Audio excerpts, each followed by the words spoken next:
दुनिया के हर बड़े देश के पास एक सीक्रेट एजेंसी होती है जो दिखाई नहीं देती, लेकिन उसकी प्रेजेंस हर जगह होती है। जैसे अमेरिका के पास CIA है, रसिया के पास KGB थी और अब है federal security service of the Russian federation.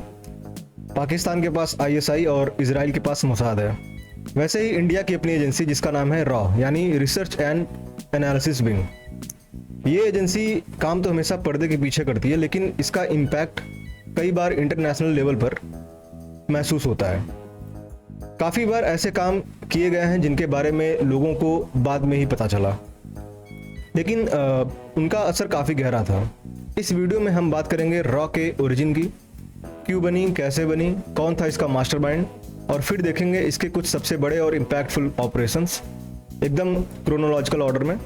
साथ ही समझेंगे कि रॉ का रिलेशन CIA जैसे एजेंसीज के साथ कैसा है और क्या रॉ पाकिस्तान की ISI से बेहतर है या नहीं।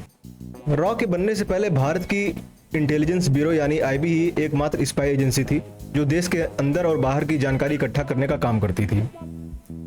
लेकिन IB का स्ट्रक्चर ज़्यादातर देश की इंटरनल सिक्योरिटी पर फोकस था। जैसे इंग्लैंड की MI5 जो डोमेस्टिक यानी इंटरनल सिक्योरिटी पे फोकस करती है, और उस समय IB के पास इतना पोटेंशियल और एक्सपीरियंस नहीं था कि वो बड़े मिलिट्री कॉन्फ्लिक्ट्स के लिए ज़रूरी अंतर्राष्ट्रीय जानकारी जुटा सके या उसका डीपली एनालिसिस कर सके। 1962 में चीन से युद्ध के दौरान IB ने इंटेलिजेंस गैदर की थी चाइनीज़ गतिविधियों की, लेकिन उनकी जानकारी का आकलन गलत था और उसे ठीक से इस्तेमाल नहीं किया गया। फॉर एग्जाम्पल, IB ने पहले ही चेतावनी दी थी कि चीन उन इलाकों में घुसेगा जहां भारतीय सेना मौजूद नहीं है, लेकिन ये एनालिसिस एक आर्टिकल ऑफ फेथ बन गया और उस समय के डायरेक्टर BN मलिक के फॉरवर्ड पॉलिसी के बायस्ड नज़रिए से प्रभावित था। भारत की जॉइंट इंटेलिजेंस कमेटी यानी JIC जो सैन्य खुफिया जानकारी को मिलाकर एनालिसिस करने वाली सबसे अहम संस्था थी, 1962 के बाद निष्क्रिय हो गई थी। इसका नतीजा ये हुआ कि IB को अपनी ही रिपोर्टों का मूल्यांकन खुद करना पड़ा और उन्हें किसी दूसरी एजेंसी से अच्छी तरह जांचने परखने का मौका नहीं मिला। इससे कुछ अहम चीज़ें नज़रअंदाज हो गई। एज ए रिजल्ट भारत के नेताओं को चाइनीज सोल्जर के डिप्लॉयमेंट की गंभीरता तब तक पूरी तरह समझ में नहीं आई जब तक हमला शुरू नहीं हो गया। 1965 में पाकिस्तान के साथ हुए वॉर में भी ऐसी ही कमजोरियां देखी गई। युद्ध के बाद की रिपोर्टों में कहा गया कि भारतीय खुफिया एजेंसीज ने पाकिस्तान की युद्ध योजनाओं का सही तरीके से मूल्यांकन नहीं किया। संयुक्त योजना बनाने से में भी दिक्कत हुई, क्योंकि उस समय की जॉइंट इंटेलिजेंस कमेटी, जिसे ज़्यादा अहमियत नहीं दी जाती थी, पाकिस्तान की सेना की तैनाती को समय पर नहीं पहचान सकी। इन शॉर्ट, IB की ऑपरेशन स्टाइल जो ज़्यादा सीक्रेसी और इंटरनल सिक्योरिटी पर आधारित थी, भारत की सीमाओं पर तेजी से बदलते सैन्य खतरों के साथ तालमेल नहीं बिठा पाई। बाद में टिप्पणीकारों ने कहा कि इन लगातार खुफिया चूकों ने एक अलग बाहरी खुफिया एजेंसी बनाने का रास्ता साफ किया है। कुल मिलाकर 1960 के डेकेड में ये IB की नाकामी लैक ऑफ इंफॉर्मेशन में नहीं थी, बल्कि उसकी इंस्टीट्यूशनल स्ट्रक्चर और इस बात में थी कि वह जानकारी को एज ए पोटेंशियल थ्रेट में प्रिडिक्ट नहीं कर पाई। 1950 से 1960 के शुरुआती वर्षों में former prime minister Jawaharlal Nehru ने इंडिया के डिफेंस पॉलिसी को शेप दिया। उनकी जो अप्रोच थी वो नॉन अलाइनमेंट यानी गुट निरपेक्षता, पीसफुली सभी देश रहें और नेशनल डेवलपमेंट में जोर देता था। लेकिन ये सब सुरक्षा की तैयारी की कीमत पर आया। जैसे कि नेहरू ने सेना को मजबूत करने की बजाय सामाजिक और आर्थिक विकास को ज़्यादा महत्व दिया। वे अक्सर चीन को एक फ्रेंडली देश मानते थे और चीन या पाकिस्तान के अग्रेशंस को लेकर दी गई चेतावनी को गंभीरता से नहीं लेते थे। नेहरू ने कई मिलिट्री एडवाइजर्स को नज़रअंदाज किया और वॉर टाइम डिफेंस स्ट्रक्चर जैसे युद्ध के समय बनाए गए अधिकारी पद और जॉइंट डिफेंस बॉडीज को खत्म कर दिया। एक बात की समीक्षा में कहा गया है कि चीन से बढ़ते खतरे के सभी संकेतों को नज़रअंदाज कर दिया गया, जबकि सरदार पटेल जैसे नेताओं ने इस बारे में चेतावनी दी थी। ये आदर्शवादी सोच के साफ नतीजे सामने आए। जनरल VK सिंह के शब्दों में 1962 के अंत तक चीन के हमले ने हमें जगा दिया, जिससे पता चला कि भारत बिल्कुल तैयार नहीं था। नेहरू ने खतरों को कम आंका, जिसकी वजह से जरूरी खुफिया जानकारी और मिलिट्री रिफॉर्म्स तब तक नहीं हुए जब तक कि बड़ी मुसीबतें नहीं आई। असल में एक फॉरेन इंटेलिजेंस एजेंसी बनाने का विचार पहली बार 1962 की हार के बाद ही साफ हुआ। चाइना से हुई हार के बाद नेहरू ने ऐसी एजेंसी बनाने का आदेश दिया, लेकिन कई सालों की पीसफुल पॉलिसी के कारण जब 1965 में फिर से युद्ध का खतरा बढ़ा, तब भारत के पास अच्छी स्पाई एजेंसीज नहीं थी। सीधे शब्दों में कहें तो नेहरू की रणनीतिक लापरवाही, जिसमें उन्होंने घरेलू मुद्दों को प्राथमिकता दी और यह भरोसा किया कि डिप्लोमेटिक रिश्ते ही काफ़ी होंगे, और इसके कारण भारत को एक ऐसी खुफिया एजेंसी यानी आईबी पर निर्भर बना दिया जो ज़्यादातर देश के अंदर की सुरक्षा पर ध्यान देती थी और बदलते हुए कोल्ड वॉर के दौर के लिए तैयार नहीं थी। 1966 में जब इंदिरा गांधी प्रधानमंत्री बनी और उन्हें पहले से चली आ रही खुफिया एजेंसियों की कमजोरियों का सामना करना पड़ा, उन्होंने सुरक्षा के मामले में एक प्रैक्टिकल नजरिया अपनाया। 1967 के अंत में उन्होंने एक नई बाहरी यानी विदेशी मामलों से जुड़ी खुफिया एजेंसी बनाने का फैसला किया। उन्होंने अपने सलाहकारों जैसे आर.एन. काओ के साथ मिलकर तय किया कि ये एजेंसी अमेरिका की CIA और ब्रिटेन की MI6 की तरह होगी और पुलिस जैसी इंटेलिजेंस ब्यूरो की सीमाओं से बचा जाएगा। कैबिनेट ने इस योजना को मंजूरी दी और 21 सितंबर 1967 को इंदिरा गांधी ने रिसर्च एंड एनालिसिस विंग यानी रॉ को एक अलग एजेंसी के रूप में ऑफिशियली रूप से शुरू किया। रॉ को कैबिनेट सचिवालय से जोड़ा गया जो सीधे प्रधानमंत्री को रिपोर्ट करता था और इसमें लगभग 250 अधिकारी शामिल थे जिन्हें आईबी से लाया गया था। इंदिरा गांधी ने खुद रॉ के लीडरशिप और स्ट्रक्चर को तय किया। उन्होंने अपने भरोसेमंद इंटेलिजेंस चीफ आर.एन. काओ को चुना ताकि वह शुरुआत से रॉ का गठन करे। इंदिरा गांधी की अनुमति से काओ ने रॉ के लिए एक सीक्रेट ब्लूप्रिंट बनाई जिसमें पुलिस जैसी भूमिका बहुत कम रखी गई थी और इसमें आर्थिक, राजनीतिक और तकनीकी विश्लेषण के विभाग शामिल किए गए थे। इंदिरा गांधी का राजनीतिक समर्थन और यह सोच कि भारत को एक खास और विकसित विदेशी खुफिया एजेंसी की जरूरत है, रॉ की स्थापना में बहुत अहम भूमिका निभाई। रॉ की शुरुआत को कोल्ड वॉर के तनावपूर्ण माहौल के संदर्भ में भी समझना जरूरी है। 1960 के डेकेड के मध्य तक भारत के रिलेशंस उसके पड़ोसी देशों से काफी हॉस्टाइल था और जहां ग्लोबल राइवलरीज का कंपटीशन भी चल रहा था। 1962 में चीन ने भारत पर हमला किया था जो उस समय सोवियत यूनियन के साथ चीन के मतभेदों के बीच हुआ। वहीं पाकिस्तान अमेरिका और चीन के समर्थन पर निर्भर था, जिससे यह साफ हो गया कि वो भारत के दुश्मन एकजुट होकर उसके खिलाफ काम कर सकते हैं। पाकिस्तान वेस्टर्न कंट्रीज के सैन्य गठबंधनों जैसे सीएटो और सेंटो का हिस्सा था और चीन का करीबी सहयोगी बन चुका था, जिससे भारत को और चिंता होने लगी थी। उदाहरण के तौर पर 1963 में चीन और पाकिस्तान ने एक सीमा समझौते पर हस्ताक्षर किए जिसमें पाकिस्तान ने अपनी जमीन देकर चीन से समझौता किया। यह चीन पाकिस्तान की गहरी दोस्ती को दिखाता है। भारत के नेताओं ने यह समझ लिया था कि ट्रेडिशनल डिप्लोमेसी से काम नहीं होने वाला। इसी वजह से रॉ को खास तौर पर चीन के प्रभाव को रोकने और पाकिस्तान पर नजर रखने के लिए बनाया गया। अमेरिका की खुफिया एजेंसियों ने इसमें मदद की। 1962 के बाद CIA ने एंटी चाइनीज तिब्बती गुरिल्ला फोर्सेस को चीन के खिलाफ लड़ने की ट्रेनिंग दी, जिसे एस्टैब्लिशमेंट 22 कहते हैं, जो US और इंडिया के बीच एक ज्वाइंट इनिशिएटिव था तिब्बत में, और बाद में रॉ के गठन में भी मदद की। रॉ का शुरुआती मकसद था चीन और पाकिस्तान से जुड़ी जानकारी इकट्ठा करना और भारत के हित में काम करने वाले इंसर्जेंट्स जैसे ईस्ट बंगाल में उनको समर्थन देना। ये उस समय के कोल्ड वॉर की हकीकत को दिखाता है, जब भारत को अपनी खुद की बाहरी खुफिया एजेंसी की जरूरत थी। इन शॉर्ट, चीन और सोवियत यूनियन की राइवलरी, अमेरिका और चीन की राइवलरी और पाकिस्तान का चीन और अमेरिका के साथ अलायंस देखते हुए भारत की सुरक्षा एजेंसियों ने यह समझा कि देश के हितों की रक्षा के लिए एक ऑटोनॉमस एक्सटर्नल इंटेलिजेंस एजेंसी की जरूरत है। अब अगर रॉ की बात की जाए तो इसका काम विदेशी राजनीतिक, मिलिट्री, इकोनॉमिक और साइंटिफिक जानकारी इकट्ठा करना और उसका एनालिसिस करना है, ताकि भारत की नेशनल सिक्योरिटी को सेफ रखा जा सके। रॉ खास तौर पर पड़ोसी देशों और स्ट्रेटेजिक राइवल्स जैसे कि पाकिस्तान और चीन पर नजर रखता है, विदेशों से आने वाले खतरों की निगरानी करता है और भारत की विदेश नीति से जुड़े फैसलों में मदद करता है। रॉ के मुख्य कार्यों में शामिल है विदेशी खुफिया जानकारी कलेक्ट करना, काउंटर टेररिज्म को रोकना और हथियारों के प्रसार को रोकना, जैसे भारत के न्यूक्लियर प्रोग्राम की सुरक्षा करना और पॉलिसी मेकर्स को सुरक्षा मामलों पर एडवाइस करना। रॉ भारत की एजेंसियों में खास इसलिए है क्योंकि इसे किसी मंत्रालय के बजाय सीधे PMO द्वारा नियंत्रित किया जाता है। इसके प्रमुख को सेक्रेटरी यानी रिसर्च कहा जाता है। कैबिनेट सचिवालय जो कि PMO का हिस्सा है के तहत काम करता है और प्रधानमंत्री को नेशनल सिक्योरिटी एडवाइजर के जरिए जानकारी देता है, जैसे कि अभी national security adviser chief Ajit Doval हैं। कई देशों के विपरीत भारत में रॉ की निगरानी के लिए कोई स्टैंडिंग पार्लियामेंट्री कमेटी यानी स्थायी संसदीय समिति नहीं है, इसलिए ये बिना किसी नियमित संसद जांच के काम करता है। रॉ की एक्टिविटीज बहुत गुप्त रखी जाती है। इसका ऑर्गेनाइजेशन, बजट और फील्ड ऑपरेशन क्लासिफाइड होते हैं और इन्हें पब्लिश नहीं किया जाता। यहाँ तक कि इसमें कितने लोग काम करते हैं ये भी नहीं बताया जाता। कानूनी रूप से भी रॉ को विशेष सुरक्षा मिली हुई है।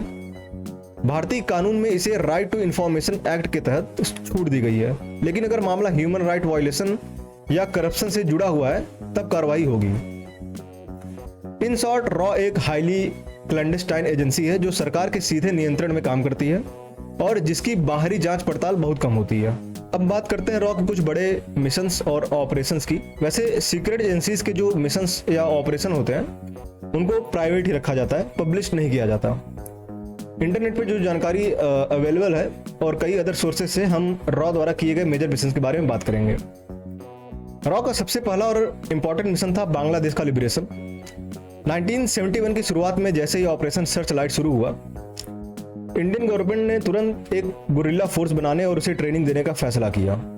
ये सेना बांग्लादेश से भागे रिफ्यूजीज और इंडियन आर्मी से जुड़े बंगाली डिफेक्टरों से बनाई गई थी।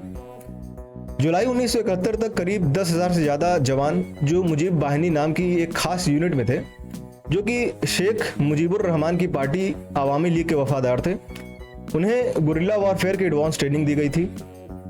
ये ट्रेनिंग रॉ की एक branch director general of security ने करवाई, जिसमें मुख्य भूमिका स्पेशल सर्विस ब्यूरो यानी एसएसबी ने और स्पेशल फ्रंटियर फोर्स ने निभाई।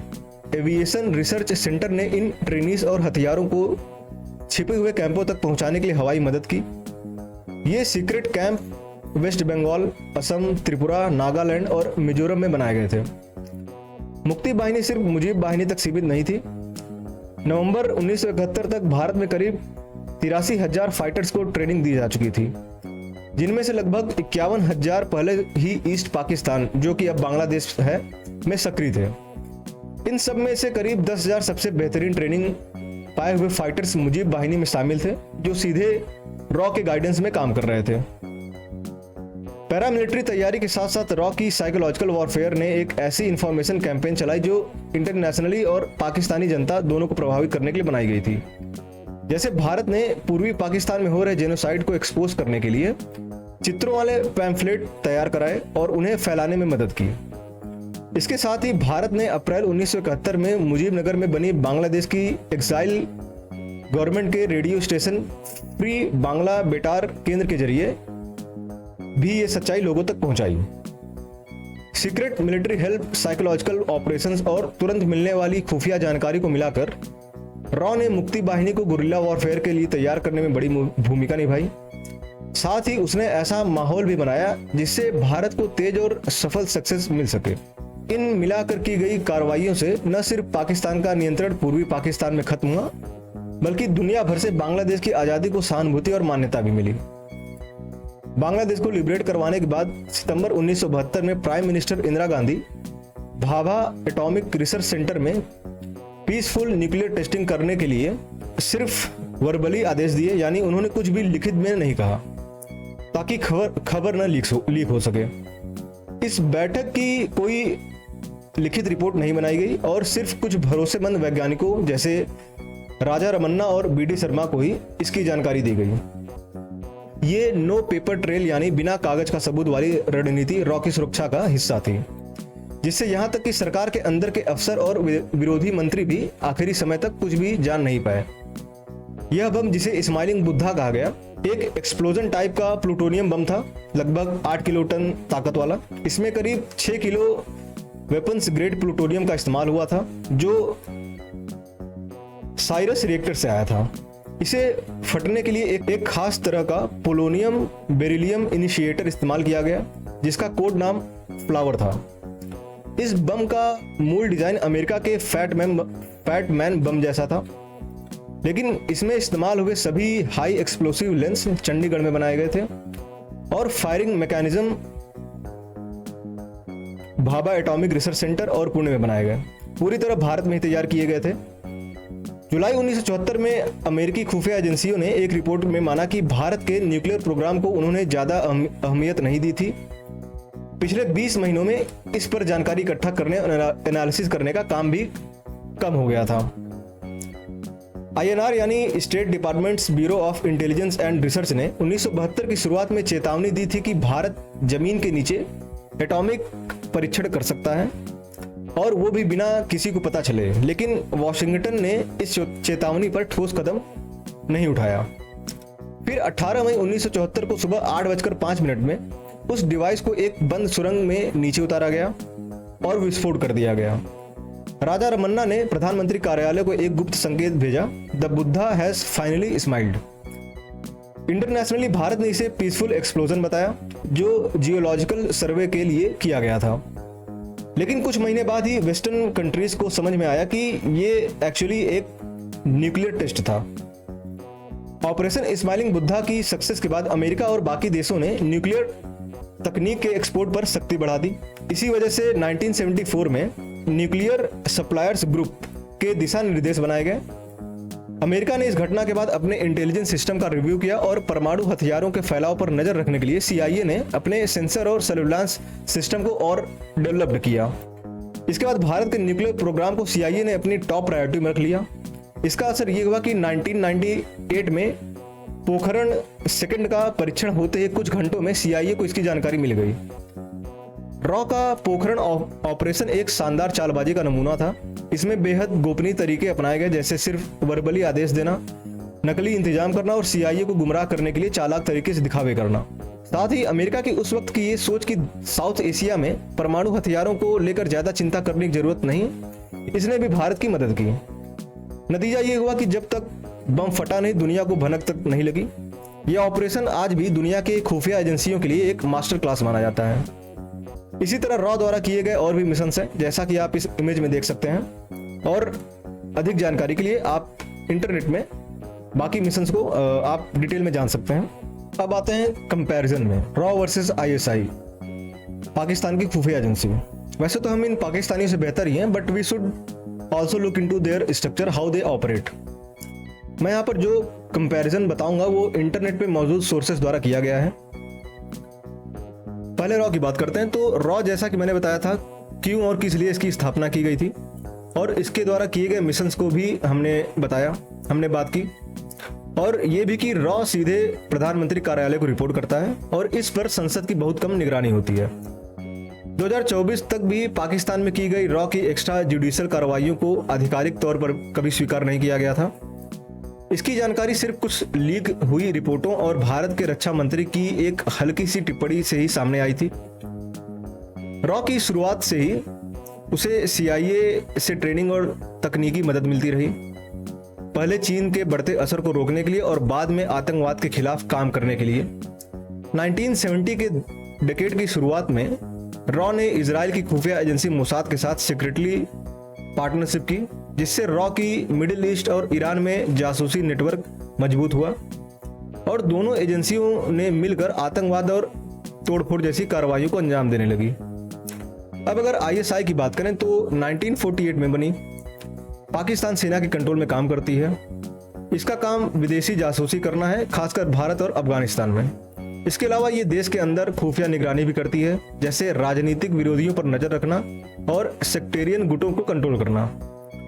ISI ने पाकिस्तान की रणनीतिक गहराई यानी स्ट्रेटेजिक डेप्थ नीति के तहत इस्लामी चरमपंथी संगठनों लश्कर-ए-तैयबा, जैश-ए-मोहम्मद और अफगान तालिबान को तैयार किया है और उनका नेतृत्व किया है। ब्रिटेन और अमेरिका की कुछ लीक हुई रिपोर्टों में आरोप लगाया गया है कि ISI ने इन ऑर्गेनाइजेशंस के जरिए लंदन से लेकर इराक तक हमलों को अंजाम देने में मदद की है। रॉ के जो मिशंस होते हैं वो ज्यादा चर्चा में नहीं आती, लेकिन ISI का आतंकवादी समूहों को छुपकर समर्थन देना कई बार एक्सपोज हो चुका है। इन शॉर्ट, रॉ एक नागरिक संस्था है जो प्रधानमंत्री कार्यालय के अंतर्गत काम करती है। इसका मुख्य उद्देश्य विदेशी खुफिया जानकारी जुटाना है और लॉन्ग रेंज जियोपॉलिटिकल स्ट्रेटजी बनाना होता है, और ये बहुत ही गुप्त रूप से काम करती है। वहीं दूसरी ओर ISI पर सेना का नियंत्रण है और कई इस्लामी आतंकवादी संगठनों से जुड़ी रही है। आईएसआई पाकिस्तान की ओर से प्रॉक्सी वॉर लड़ने का मुख्य माध्यम रही है और कई बार अंतर्राष्ट्रीय आतंकवाद से जुड़ी गतिविधियों में इसका नाम सामने आया है। अब हम बात करते हैं कि रॉ का अमेरिका के CIA से कैसा रिलेशन रहा है ऑल ओवर द ईयर्स। 1950 के स्टार्टिंग ईयर्स में भारत ने खुद को नॉन अलाइंड बताया, लेकिन धीरे धीरे वो सोवियत संघ की ओर झुकने लगा। 1962 के भारत चीन युद्ध के बाद भारत को हथियारों की जरूरत पड़ी, जिससे ये झुकाव और बढ़ा और ये बात CIA को अनसेटल करने लगी। 1949 से ही CIA ने भारत में कम्युनिज्म के खिलाफ एक इंटेलिजेंस सिस्टम, जो आगे चलकर IBR रॉ बनाने में मदद की थी। साथ ही CIA ने भारत के हवाई अड्डों से तिब्बत और चीन के ऊपर सीक्रेट उड़ानें भी चलाई। लेकिन 1960 के डिकेड के मध्य तक अमेरिका को यह महसूस होने लगा कि भारत अब सोवियत संघ के ज़्यादा करीब हो गया है और राजनीति व मीडिया में KGB का असर बढ़ता जा रहा है। दोनों एजेंसियां असर बढ़ाने की कोशिश कर रही थी। CIA ने कुछ फ्रंट मैगजीन और NGO बनाए, जबकि KGB ने अखबारों और राजनेताओं को पैसे देकर CIA के खिलाफ खबरें छपवाई। एक फॉर्मर KGB प्रमुख ने मजाक में कहा था, भारत बिकाऊ था, यानी इंडिया वॉज फॉर सेल, और इसी डर से नेहरू को कुछ बेहद गोपनीय जानकारी नहीं दी गई, क्योंकि उन्हें शक था कि यह जानकारी सोवियत संघ तक पहुंच सकती है। मॉडर्न टाइम की बात करें तो बीजिंग और दिल्ली के बीच बढ़ते तनाव के बीच अब रॉ और CIA चीन की ग्रे जोन रणनीतियों को लेकर करीबी सहयोग कर रहे हैं। क्वाड इंटेलिजेंस फ्यूजन ग्रुप और multilateral signal intelligence seniors Pacific जैसे मंचों के जरिए, जिसका नेतृत्व भारत की नेशनल टेक्निकल रिसर्च ऑर्गेनाइजेशन भी करती है, ये देश एक दूसरे के साथ समुद्री निगरानी जानकारी, सैटेलाइट इमेजनरी और नौसेना से जुड़ा इंटरसेप्शन डेटा शेयर करते हैं। इस सहयोग की सबसे साफ झलक मलाबार सैन्य अभ्यास और क्वाड के आतंकवादी विरोधी टेबल टॉप अभ्यासों में देखने को मिलती है। 2022 के ICET फ्रेमवर्क के तहत रॉ अमेरिका की CIA और NSA के साथ मिलकर आर्टिफिशियल इंटेलिजेंस, क्वांटम टेक्नोलॉजी और सेमीकंडक्टर जैसे फील्ड में काम करता है, ताकि चीन की तकनीकी बढ़त को रोका जा सके। इस सहयोग के तहत कुछ योजनाएं शामिल हैं, जैसे 2024 में AI पर मिलकर रिसर्च प्रोजेक्ट्स को फंड करना। भारत को मेजर डिफेंस पार्टनर का दर्जा मिलने से दोनों देशों के बीच सिग्नल इंटेलिजेंस और भूस्थानिक इंटेलिजेंस में सहयोग और मजबूत हुआ है। सरल शब्दों में कहा जाए, भारत और अमेरिका मिलकर खुफिया और टेक्नोलॉजी के क्षेत्र में काम कर रहे हैं, ताकि चीन की बढ़ती ताकत को रोका जा सके। AI, क्वांटम और सेमीकंडक्टर पर साथ में रिसर्च हो रही है और दोनों देश एक दूसरे की जासूसी तकनीकों में भी सहयोग कर रहे हैं। कोल्ड वॉर के समय की सस्पिशियस भरी सोच से लेकर परमाणु परीक्षणों के कारण हुई शर्मिंदगी, फिर 9/11 के बाद भरोसे की शुरुआत और अब दोनों देशों के बीच स्ट्रैटेजिक एकजुटता, इस पूरे सफर में भारत की रॉ और अमेरिका की CIA एक कॉशियस साझेदारी में बदल चुके हैं। हालांकि पुरानी डिस्ट्रस्ट की झलक अब भी दिखती है, जिसका कारण रॉ का इंडिपेंडेंट एटीट्यूड और पहले का सोवियत लीडिंग है। लेकिन आतंकवाद के खिलाफ लड़ाई, चीन का बढ़ता प्रभाव और नई टेक्निक्स को लेकर हो रही होड़ ने आज रॉ और CIA को भारत अमेरिका रणनीतिक साझेदारी की मजबूत नींव बना दिया है। रॉ के इस्टेब्लिशमेंट से लेकर अब तक रॉ काफ़ी चीज़ों में अपने आप को अपडेट किया है, जैसे साइबर सर्विलांस, सिग्नल इंटेलिजेंस और साइबर ऑपरेशन को मजबूत बनाने के लिए भारत ने 1986 में DRDO के तहत centre for artificial intelligence and robotics की स्थापना की थी। इसके बाद 2022 में डिफेंस AI काउंसिल और डिफेंस AI प्रोजेक्ट एजेंसी बनाई गई। अब centre for artificial intelligence and robotics ऐसे सिस्टम बनाता है जो AI की मदद से सिग्नल को पकड़ सकते हैं, अलग अलग भाषाओं को समझ सकते हैं और वॉर या डिप्लोमेटिक हालातों में खुद से निगरानी कर सकते हैं। सैटेलाइट इंटेलिजेंस में भी रॉ ने काफ़ी डेवलप्ड किया है, जैसे अक्टूबर 2024 में मंजूर किए गए स्पेस बेस्ड सर्विलांस फेज 3 कार्यक्रम के तहत भारत 2029 तक 52 AI इनेबल्ड यानी कृत्रिम बुद्धिमत्ता वाली सैटेलाइट्स को लो अर्थ ऑर्बिट और जियो सिंक्रोनस ऑर्बिट में लॉन्च करेगा। ये सैटेलाइट नेटवर्क कई जरूरी काम करेगा, लगभग रियल टाइम तस्वीरें देगा, सेना की अलग अलग ब्रांच के बीच सुरक्षित कम्युनिकेशन सुनिश्चित करेगा और मिलकर जियो इंटेलिजेंस तैयार करेगा। इन सैटेलाइट्स में इतनी स्मार्ट टेक्नोलॉजी होगी कि अगर कोई सैटेलाइट किसी टारगेट को देखती है तो वो दूसरे सैटेलाइट को भी एक्टिव कर सकती है। इससे किसी इलाके को बार बार स्कैन करने में लगने वाला समय कई दिनों से घटकर कुछ घंटों में रह जाएगा। जियोग्राफिकल एक्सपेंशन की बात करें तो रॉ की एरिया 2 और एरिया 3 डिस्क चीन, south east Asia, middle east और अफ्रीका को कवर करती है। इसका पर्पस ये है कि चीन की बिल्ड एंड रोड परियोजनाओं और इंडियन ओशन के किनारे हो रहे समुद्री डेवलपमेंट्स पर नजर रखी जा सके। अपने कॉलोनियल एरा की परंपरा से आगे बढ़ते हुए जब रॉ सिर्फ आईपीएस और आईएफएस अफसरों पर निर्भर रहती थी, अब ये agency cyber technology, data science, regional studies और नए खतरों से जुड़ी विशेषज्ञों को भर्ती कर रही है। इजराइल की यूनिट 8200 और चीन के क्विमिंग प्रोग्राम से इंस्पायर्ड होकर भारत अब एकेडमिक वर्ल्ड, स्टार्टअप्स और एक्सटर्नल रिसर्च बॉडीज से भी विशेषज्ञों को लेकर आ रहा है। इसका पर्पस ऐसे हैकर्स, भाषाविदों और तकनीकी जानकारों को शामिल करना है जो एआई आधारित खुफिया कामों को संभाल सकें। रॉ के बारे में बहुत कम लोग जानते हैं और जो जानते भी हैं उनका ज्ञान आधा या एजम्पशंस पर बेस्ड होता है। इस वीडियो में हमने देखा कि रॉ सिर्फ एक स्पाई एजेंसी नहीं बल्कि एक ऐसा मैकेनिज्म है जो देश के स्ट्रेटेजिक इंटरेस्ट को क्वाइटली सिक्योर करता है।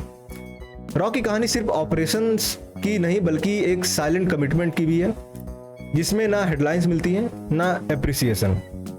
आज के लिए बस इतना ही। मिलते हैं अगले वीडियो में एक नए मुद्दे, नए पर्सपेक्टिव के साथ।